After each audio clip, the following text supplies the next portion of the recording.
Cette simple bouteille jaune est devenue l'une des marques préférées des Français. Aujourd'hui, je te parle évidemment de Ricard, comment cette marque est passée d'une simple marque de boisson à une marque visuellement reconnue et aimée de tous. Je m'appelle Anne-Pauline, je décrypte les marques et la publicité. Si ce genre de contenu t'intéresse, abonne-toi.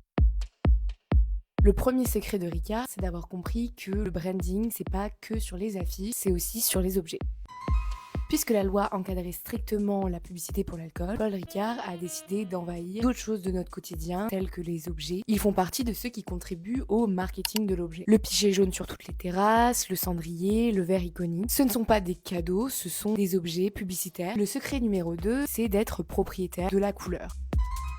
Comme d'autres marques telles que Hermès qui a le orange, Ricard a le jaune. Et ça c'est fort parce que le jaune c'est directement la couleur du soleil, la couleur des good vibes. En marketing c'est vraiment le Graal. Toute marque rêverait de posséder sa couleur. Ce branding il est tellement puissant qu'il est devenu un référent culturel. Aujourd'hui, même sans voir le logo sur la bouteille, le cerveau a directement reconnu la marque grâce à la couleur. Le dernier secret de Ricard, c'est l'évolution du design.